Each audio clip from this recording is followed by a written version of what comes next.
Welcome student. आपण कुटुंब या युनिटमध्ये यापूर्वी कुटुंबाचे प्रकार किती आणि कोणते हे पाहिलेलं आहे. तसेच कुटुंबाचे 2 प्रकार आहेत, एकत्र कुटुंब पद्धती किंवा संयुक्त कुटुंब पद्धती आणि विभक्त कुटुंब पद्धती. तर त्यापैकी आपण एकत्र कुटुंब पद्धती म्हणजे काय, एकत्र कुटुंब पद्धतीचे फायदे आणि तोटे किंवा गुणदोष हे पाहिलेलं आहे. आता आपण पुढच्या पिरियडमध्ये किंवा आजच्या पिरियडमध्ये हे पाहणार आहोत की एकत्र कुटुंब पद्धतीच्या ऱ्हासाची कारणे काय आहेत, हे आपण पुढं पाहणार आहोत. तर एकत्र कुटुंब पद्धतीच्या ऱ्हासाची कारणे एकूण 5 कारणे आहेत. नंबर 1 आहे आर्थिक परिस्थिती, नंबर 2 आहे पाश्चिमात्य संस्कृती आणि शिक्षणाचा अभाव, तसेच 3 आहे स्त्री शिक्षण, 4 आहे नवीन कायदे आणि सामाजिक सुधारणा. हे काय आहेत, एकत्र कुटुंब पद्धतीच्या ऱ्हासाची कारणे आहेत किंवा संयुक्त कुटुंब पद्धतीच्या ऱ्हासाची कारणे आहेत. तर आपण आता एक आर्थिक परिस्थिती, आर्थिक परिस्थिती काय असते किंवा एकत्र कुटुंब पद्धतीमध्ये ही जे ऱ्हासाची कारणे दाखवलेली आहे त्यामध्ये आर्थिक परिस्थिती काय सांगते आपल्याला, की आज समजा सामाजिक अर्थव्यवस्थेमध्ये झपाट्याने बदल होत आहे. तर यंत्र उत्पादनामुळे हाताने काम करण्यास लागणारे जे विपुल मनुष्यबळ आज आवश्यक नसते. त्यामुळे काय आहे की पिढीजात उद्योगधंदे हे यंत्र उत्पादनामुळे नष्ट झालेले आहेत किंवा नष्ट झालेले आपल्याला दिसून येतात आणि त्यामुळे अनेक व्यक्ती इतर उद्योगधंदे करण्यासाठी घर सोडून शहराकडे वळलेले आहेत किंवा शहराकडे जात आहेत.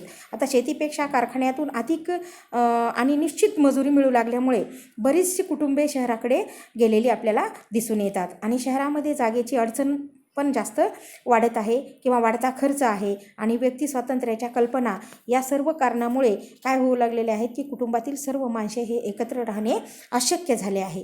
त्यामुळे हाही एक एकत्र कुटुंब पद्धतीचा काय आहे की ऱ्हास आपल्याला दिसून येत आहे किंवा एकत्र कुटुंब पद्धती ही नष्ट होत चाललेली आहे असं आपल्याला दिसून येत आहे.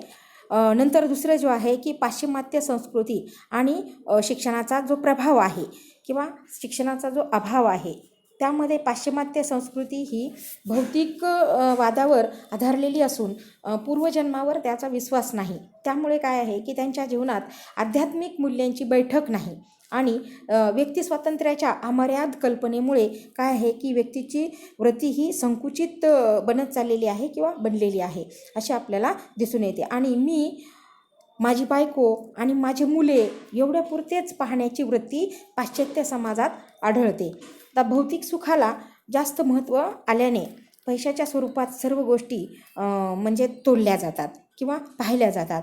पण पाश्चिमात्य संस्कृतीत पगडा भारतीयावर उत्तरोत्तर वाढत चाललेला आहे किंवा जाऊन परस्परासाठी त्याग करणे, कर्तव्य भावना या सर्व ज्या कल्पना आहेत या नष्ट होऊ लागलेल्या आहेत. त्यामुळे संयुक्त कुटुंब पद्धतीचा देखील या कारणामुळे झपाट्याने ऱ्हास होऊ लागलेला दिसत आहे.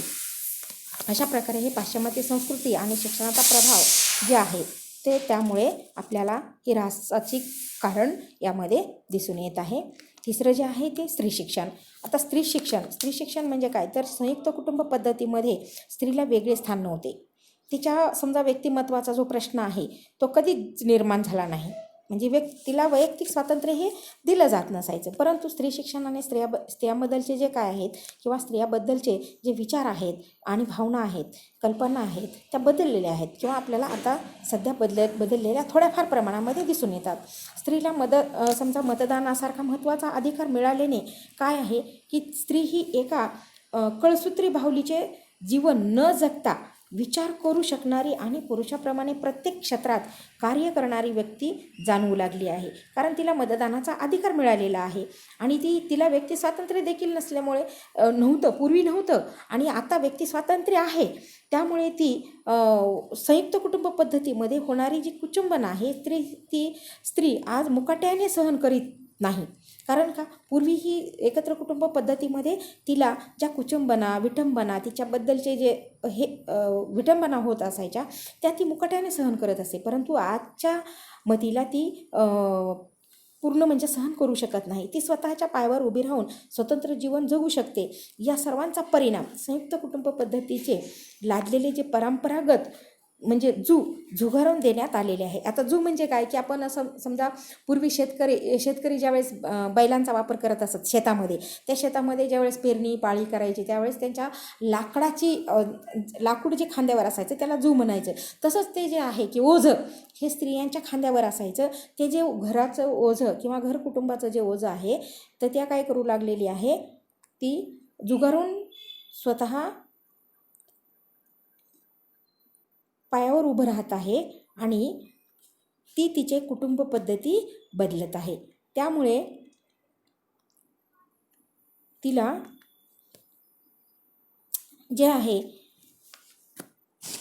ते योग्य वाटते आहे आणि तिच्या या सर्वांचा परिणाम या संयुक्त कुटुंब पद्धतीमध्ये लादलेली जी परंपरागत समजा रूढी आहेत त्या झुगारून देण्यामध्ये ती थोडीफार म्हणजे तिच्यामध्ये बदल झालेला आपल्याला आढळून येत आहे.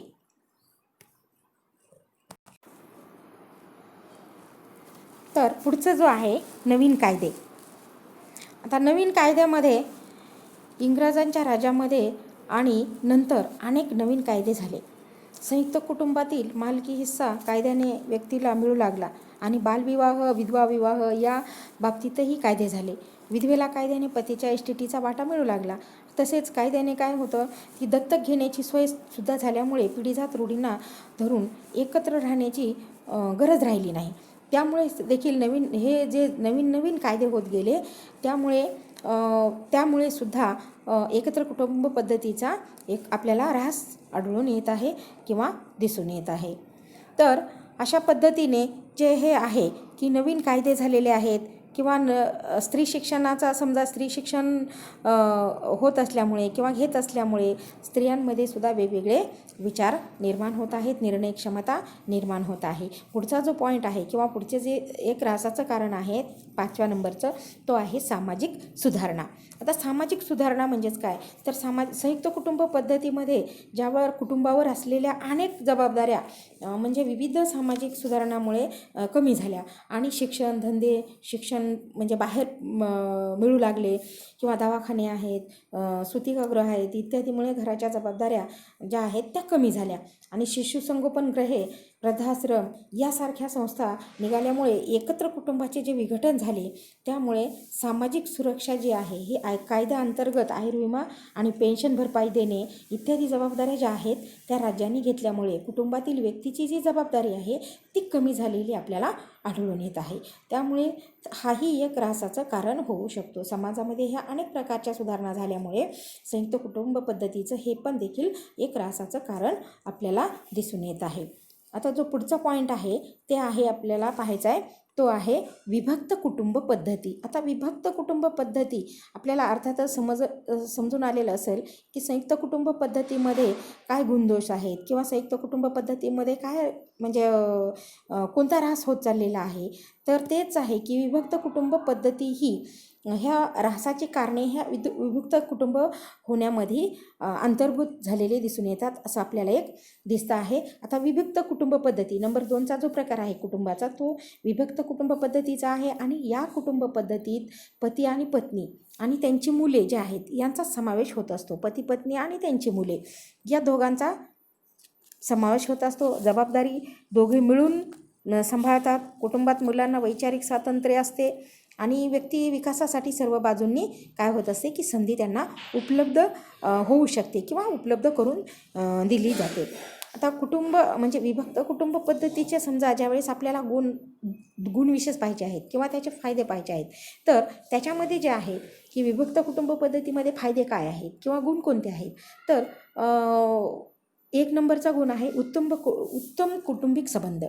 नंबर 2 काय आहे आर्थिक स्वातंत्र्य आणि नंबर 3 आहे व्यक्तीच्या गुणांचा विकास आणि 4था जो पॉईंट आहे तो आहे मर्यादित संतती. आता बघा आपल्याला विभक्त कुटुंब पद्धतीमध्ये हे जे गुण विशेष आहेत किंवा हे जे फायदे आहेत हे आपल्याला आढळून येत आहेत की गुण विशेष हे जे फायदे आहेत हे फायदे कुटुंबामध्ये आपल्याला दिसून येत असल्यामुळे या उत्तम कौटुंबिक संबंधामध्ये किंवा कुटुंब पद्धतीमध्ये थोड्या व्यक्ती एकत्र राहत असतात. थोड्या व्यक्ती म्हणण्यापेक्षा फक्त आई वडील आणि त्यांची मुलं, आणि हे व्यक्ती थोड्या व्यक्ती राहत असल्यामुळे किंवा कमी व्यक्ती राहत असल्यामुळे त्यांचे संबंध जे आहेत ते अतिशय जवळचे असतात आणि कुटुंबात प्रेम, जिव्हाळा परस्परात दिसून येत असतो.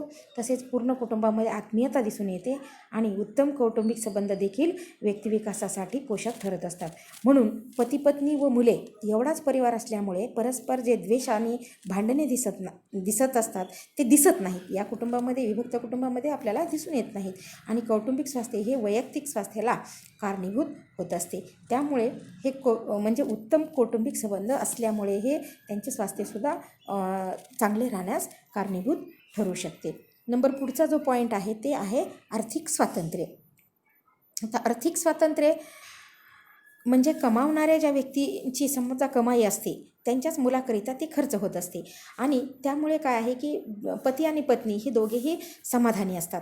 आणि संयुक्त कुटुंब पद्धतीमध्ये काय आहे की एकाची कमाई सर्वांसाठी खर्च होऊन त्या आळशीपणा त्यांच्यामध्ये निर्माण होतो किंवा आळशीपणाला जास्त पोषक वातावरण निर्माण होतं किंवा ती आळशी माणसं पोषले जातात आणि कमावणारा नेहमीच असंतुष्ट असतो किंवा दुःखी असतो. थोडक्यात तो समाधानी नसतो असं आपल्याला म्हणता येईल. म्हणजे याच्यामध्ये आर्थिक स्वातंत्र्य आहे, परंतु संयुक्त कुटुंब पद्धतीमध्ये कमावणारा हा कसा असतो, असंतुष्टच असतो. परंतु विभक्त कुटुंब पद्धतीमध्ये काय आहे की स्वतः व्यक्तीला म्हणजे जे वैषम्य वाटत नाही तर उलट अधिक आनंद वाटत असतो आणि त्यामुळे अधिक कष्ट आणि कमाई करण्यास त्याला काय होतो, एक प्रकारचा उत्साह निर्माण होत असतो.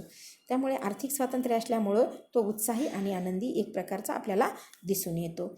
नंतर तिसरा जो पॉईंट आहे तो आहे व्यक्तीच्या गुणांचा विकास. आता व्यक्तीच्या गुणांचा विकास म्हणजे आता विभक्त कुटुंब पद्धतीमध्ये प्रत्येकाला स्वतःच्या आवडीप्रमाणे आणि कुवतीप्रमाणे शिक्षण, विभिन्न कला किंवा वेगवेगळ्या प्रकारच्या कला आणि खेळ इत्यादी क्षेत्रामध्ये काय आहे की प्रगती करता येत असते. आणि संयुक्त कुटुंबाप्रमाणे सर्वच जण एका मापाने मोजले जात नाहीत. कारण का की आज समाजात व्यक्तीचा दर्जा हा तिच्या आर्थिक परिस्थितीवरून ठरत असतो.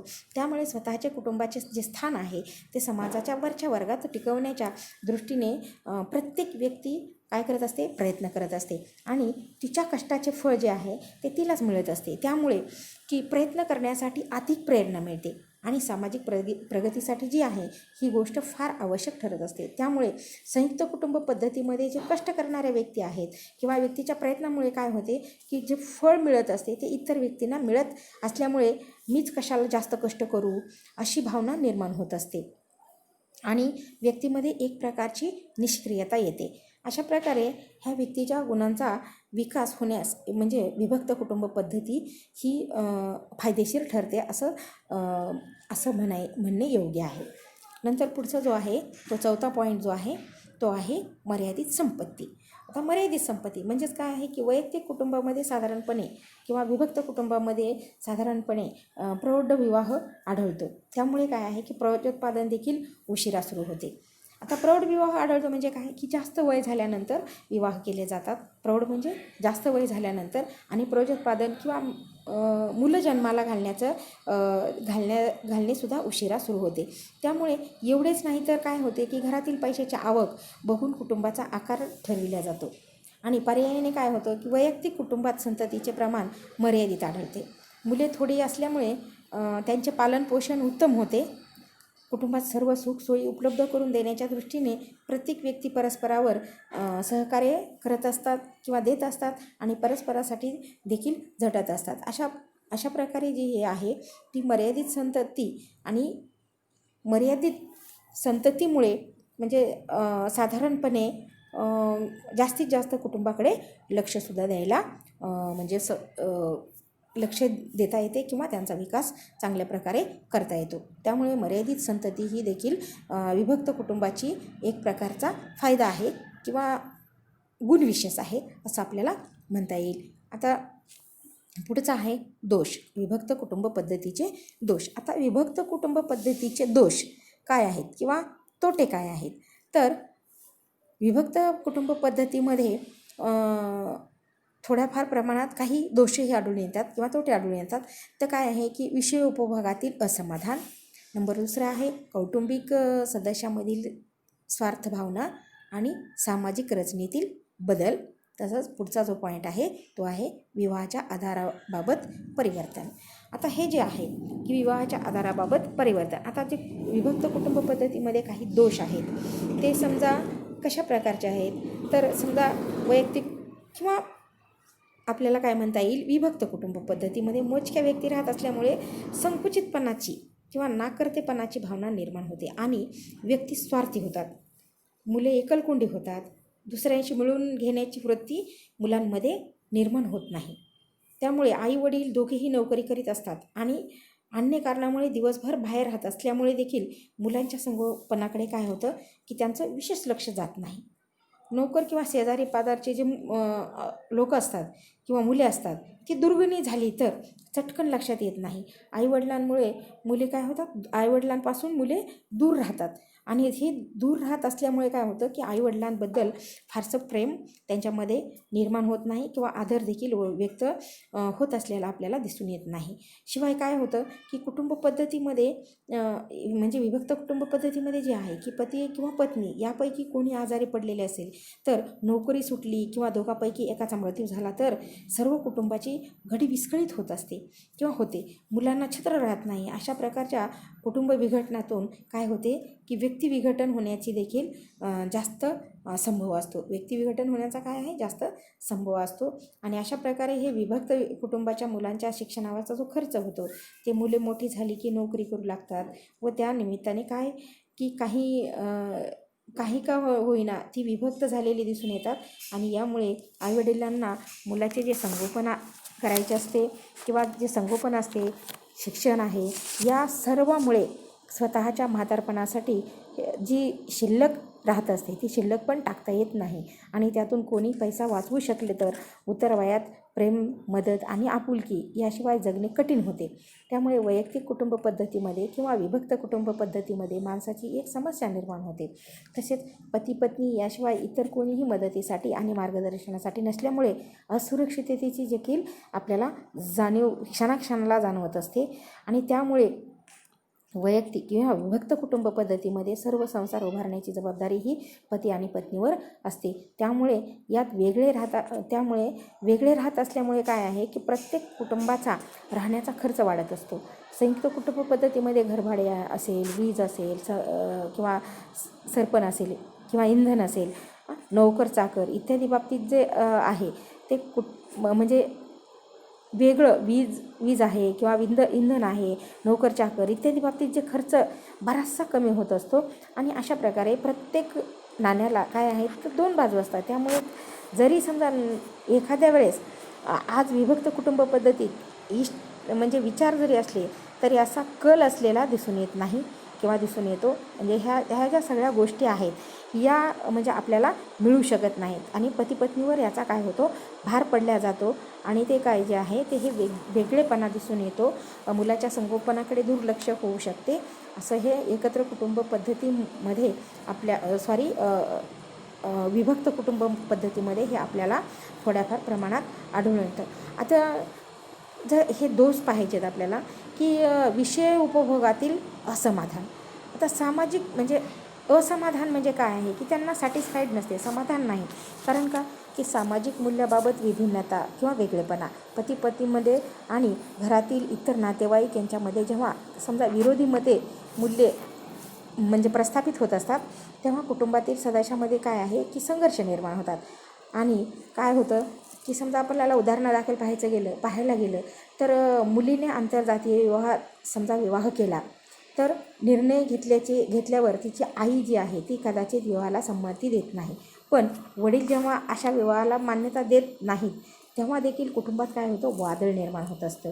अशा वेळी कौटुंबिक संबंध तुटण्याचा प्रसंग हा बऱ्याचदा निर्माण होऊ शकतो. आणि याच्या उलट जे आहे ते आई म्हणजे सनातनी आणि धार्मिक प्रवृत्तीची व वडील सुधारक आणि अधार्मिक प्रवृत्तीची असली तर अशा दोघांमधील काय होतं की संबंध ताणले जातात आणि संबंध ताणल्यामुळे हे जे समाधान आहे हे कुटुंबामध्ये समाधान मिळू शकत नाही.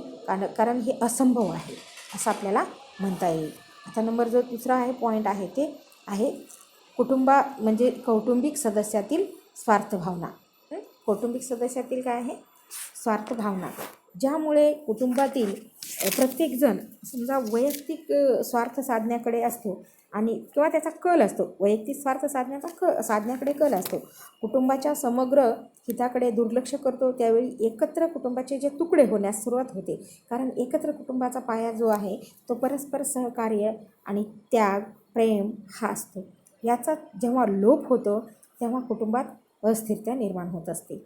अशा प्रकारे ही काय आहे की कुटुंबामधील सदस्यातील काय आहे की स्वार्थ भावना निर्माण होत असते किंवा स्वार्थ आपल्याला दिसून येतो. नंबर 3 जो आहे तो आहे सामाजिक रचनेतील बदल. आता सामाजिक रचनेतील बदल हे काय आहे की कुटुंबाचे संघटन यांचा फार जवळचा संबंध असतो. आज समाजातील लोकाचार, रूढी, व्यक्तीचा दर्जा आणि कार्य यामध्ये हळूहळू बदल होत आहे आणि स्त्रियांना राजकीय व सामाजिक क्षेत्रामध्ये हक्क प्राप्त झालेल्या आपल्याला दिसून येत आहेत. आर्थिकदृष्ट्याही त्या स्वतंत्र झालेल्या आपल्याला आढळून येतात. शिक्षणामुळे व्यक्ती विकासाच्या कल्पना ज्या आहेत त्या विकसित झालेल्या आहेत. परंतु स्त्रियांना जे स्वातंत्र्य व समान हक्क प्राप्त झालेले असले तरी त्यांच्यावर ज्या जबाबदाऱ्या बऱ्याचशा वाढलेल्या आहेत आणि आज त्यांना घरचे आणि बाहेरचे हे सर्व पाहावे लागते किंवा पेलावे लागते. त्यामुळे त्यांच्या गरजा ज्या आहेत त्या अपेक्षा साहजिकच वाढलेल्या आपल्याला दिसून येतात. आज स्त्री पुरुषाच्या बरोबरीने जर प्रत्येक बाबतीत स्पर्धा करू लागलेली आहे. या सर्वांचा परिणाम असा कौटुंबिक जीवन अधिकाधिक म्हणजे आपल्याला झालेले दिसून येते. आता नवरा बायकोचे जास्त काळ समजा पटले नाही तर यामध्ये काय होते की लगेच घटस्फोटाचा मार्गसुद्धा अवलंबला जातो. अशा प्रकारे हे जे आहे की सामाजिक रचनेमध्ये एकंदर या म्हणजे विभक्त कुटुंब पद्धतीमध्ये हा दोष आपल्याला दिसून येतो. आता पुढचा जो पॉईंट आहे तो आहे विवाहाच्या आधाराबाबत परिवर्तन. आता विवाहाच्या आधाराबाबत परिवर्तन काय आहे की विवाहसंबंधाच्या समजा आधाराबाबत जसे समजा आपल्यामध्ये बदल होत जातात तसे कुटुंब विघटनाचा काळ जो आहे तो जवळ येत असतो. आणि पूर्वी विवाह एक समजा मंगल आणि धार्मिक संस्कार मानला जात असे. विवाहाच्या पाठीमागे म्हणजे पावित्र्याची भावना होती पूर्वी आणि विवाहाचे बंधन पडले की ते कायदे समजा कायमचे कायमचे असे समजले जात होते. परंतु आजच्या सुधारलेल्या जगामध्ये जे आहे तर विवाह हा एक करार आहे असे मानण्याची वृत्ती दिवसेंदिवस वाढत चाललेली आहे आणि त्यामुळे घटस्फोटाला सुद्धा जास्तीत जास्त वाव मिळालेला आपल्याला दिसून येत आहे. तर आधुनिक विवाहामागे समजा उच्च भावना असल्यामुळे पती आणि पत्नी एकमेकांना समजा सुधारण्याचा प्रयत्न करत असताना देखील म्हणजे सुटका त्यांच्या त्यामधून करून घेण्याचा प्रयत्न ह्या करत असतात आणि मनोवृत्तीमुळे कुटुंबाची जी समजा शक्कल आहे ती बदललेली आपल्याला एक प्रकारची दिसून येते. अशा प्रकारे हे जे आहे ते विभक्त कुटुंब पद्धतीचे काय आहेत समजा थोडक्यात आपल्याला दोष किंवा तोटे असे म्हणता येतील. तर अशा प्रकारे हे 4 आपण कुटुंब पद्धतीचे दोष पाहिलेले आहेत.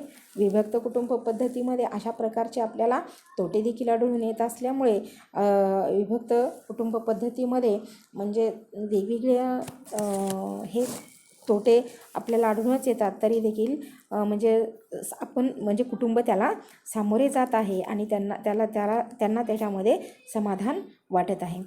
ठीक आहे विद्यार्थिनींनो, इथपर्यंत समजलंच असेल. आता आपण पुढचा पॉईंट पुढच्या पिरियडमध्ये पाहूया. धन्यवाद.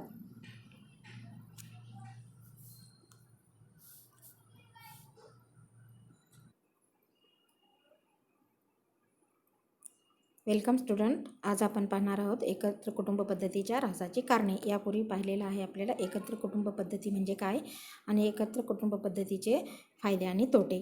तर आज आपण पाहणार आहोत कुटुंब पद्धतीच्या ऱ्हासाची कारणे. नंबर 1 आहे आर्थिक परिस्थिती, नंबर 2 आहे पाश्चिमात्य संस्कृती आणि नंबर 3 आहे शिक्षणाचा अभाव, तसेच स्त्री शिक्षण, नवीन कायदे आणि सामाजिक सुधारणा.